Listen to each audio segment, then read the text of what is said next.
Hi friends, எல்லாம் எப்படி இருக்கீங்க? எல்லாம் நல்லா இருக்கீங்களா? இன்றைக்கி திருச்சி மாநகரே விழாக்கோலம் அந்தளவுக்கு மக்கள் வெள்ளத்தில் இன்றைக்கி சமயபுரம் அம்மனோட திருத்தேர் பவனி நடந்துச்சு. அங்கே நம்ம அறக்கட்டளை சார்பாக சென்று சிறப்பான முறையில் புளி சாதம் மற்றும் தயிர் சாதம் அன்னதானமாக கொடுத்தோம். அங்கே எங்கே பார்த்தாலுமே மக்கள் வெள்ளம் தான், வெறும் தலைகளாக தான் தெரிஞ்சிச்சு. அந்தளவுக்கு மக்களோட வெள்ளத்தில் அம்பாளோட திருத்தேர் பவனி நடந்துச்சு. எல்லாருமே அன்னதானத்தை தான் எல்லாமே நம்ம செய்யணும்னு விரும்புகிறாங்க. ஏன்னா தானத்திலே சிறந்தது அன்னதானம் தான். நம்ம எவ்வளோ தான் பொன் பொருள் கொடுத்தாலும் வேணும் வேணும்னு தான் சொல்லுவோம். எதை வேண்டாம்னு சொல்லுவோம்னா தானத்தை தான். அந்த அன்னதானத்தை என்னால் இவ்வளோ தான் சாப்பிட முடியும், அப்போ எனக்கு அது வேண்டான்னு சொல்கிற ஒரே இது தானம் அன்னதானம் தான். அதை எல்லாருக்கும் நம்ம செய்யணும். இந்த கடவுளோட புண்ணியம் நமக்கும் கிடைக்கணும். நமக்கும் 4 பேருக்கு பசியோடு இருக்கிறவங்களுக்கு வயிறார நம்மளும் தானம் கொடுக்கணும். தானத்திலே சிறந்த தானம் அன்னதானம் தான். இது எல்லாத்துக்குமே செய்யுங்க, சரியா? நம்ம அறக்கட்டளை சார்பாக வருகின்ற 22ஆம் தேதி திருச்சியில் மலைக்கோட்டை உச்சிப்புள்ளை தாய்மானவர் சாமியோட திருத்தேர் பவனி இருக்குது. அடுத்தது நம்மளோட அறக்கட்டளை சார்பாக அவங்க அன்னதானம் செய்ய இருக்கிறோம். முடிஞ்ச அளவுக்கு நம்ம சேனலை பாருங்கள், எங்களுக்கும் சப்போர்ட் பண்ணுங்கள். எங்களுக்கு முடிஞ்ச அளவுக்கு அரிசியோ பருப்போ எண்ணெயோ காய்கறியோ உங்களால் முடிஞ்சதை செய்யுங்க. எல்லோரும் சேர்ந்து செய்கிறது தான் அன்னதானம். அதில் உங்கள் பங்கு இருக்கணும்னு நாங்கள் விரும்புகிறோம், சரியா? நீங்களும் செய்வீங்கன்னு ஒரு நம்பிக்கையோடு தான் இருக்கோம். இன்றைக்கி லட்சக்கணக்கானவர்களுக்கு நாங்கள் 2 லட்சத்துக்கு மேலே உள்ளவர்கள் நாங்கள் அன்னதானம் செஞ்சுக்கிட்டு இருக்கோம். எங்களோட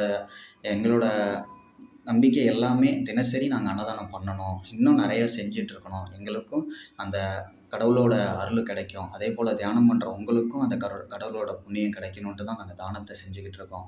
வாழ்க்கையில் எல்லாருமே நல்லபடியாக எல்லாமே இருக்கணும், செல்வ செழிப்போடு இருக்கணுன்ட்டு தான் நம்ம அறக்கட்டளை சார்பாக கோவில் கோவிலாக சென்று திருச்சி மாநகரில் சுற்றியுள்ள பகுதியில் உள்ள அத்தனை திருவிழா காலங்களையும் நாங்கள் செய்யணும் அன்னதானத்தை செஞ்சுக்கிட்டு இருக்கோம். எல்லாமே உங்களோட சப்போர்ட்னால தான் இதை செய்ய முடியுது, சரியா?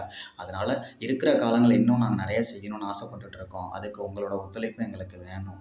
அதுபோல் நாங்களும் பல விதத்தை கடந்து தான் இந்த அன்னதானத்தை செஞ்சுக்கிட்டு இருக்கோம், சரியா? நீங்களும் இந்த சேனலை பாருங்கள், சப்போர்ட் பண்ணுங்கள், எங்களுக்கு உதவிகளை செய்யுங்க. மிக்க நன்றி.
Jani Roshini